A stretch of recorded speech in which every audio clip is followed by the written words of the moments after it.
Indonesia adalah negara yang kaya akan keberagaman dan potensinya.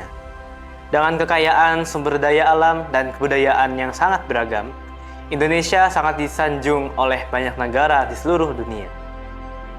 Sebagai penerus generasi bangsa, kita memiliki peran penting untuk terus menjaganya hingga anak cucu kita sebagai penerus bangsa nantinya.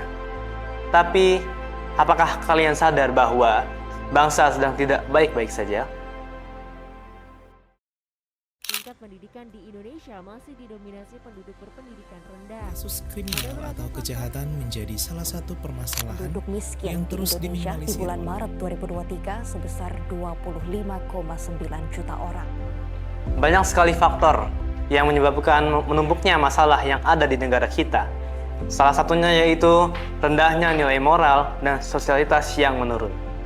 Apakah yang harus kita lakukan sebagai generasi muda penerus bangsa? Apakah kita akan membiarkan masalah ini semakin memburuk? Maka dari itu, kita perlu solusi konkret agar bangsa tetap terjaga kelestariannya secara moral dan kekayaannya.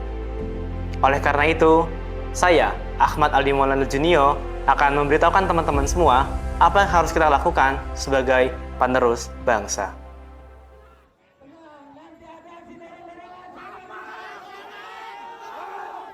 Mahasiswa sebagai generasi intelektual terdepan adalah harapan suatu bangsa. Para pemuda yang turut berjuang demi menaikkan derajat bangsanya dalam wawasan dan ilmu pengetahuan, mahasiswa adalah contoh bagi adik-adik mereka yang nantinya akan menjadi generasi penerus bangsa selanjutnya.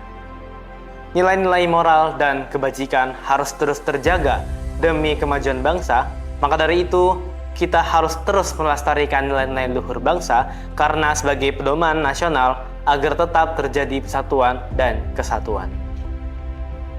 Semakin berkembangnya zaman, semakin maju teknologi, semakin mudah pula kita bisa menerapkan nilai-nilai Pancasila dalam kehidupan sehari-hari.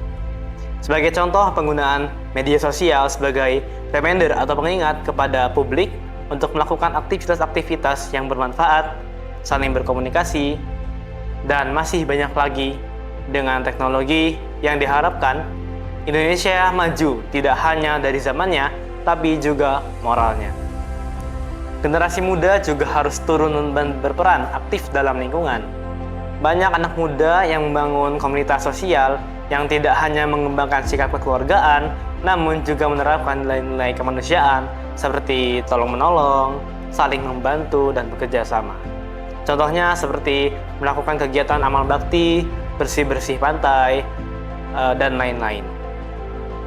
Dari aktivitas ini, para generasi muda sudah ikut berperan aktif dalam mengimplementasikan atau menerapkan nilai-nilai Pancasila dalam kehidupan sehari-hari. Nah, teman-teman semua, demikianlah salah satu gerakan atau tindakan kita sebagai generasi penerus bangsa dalam menerapkan nilai-nilai Pancasila di kehidupan sehari-hari. Mari kita terus berkarya, berkontribusi dalam setiap langkah kita, diiringi dengan semangat Pancasila demi membangun bangsa Indonesia yang lebih baik, adil, dan sejahtera. Saya, Ahmad Ali Maulana Junio, sampai jumpa.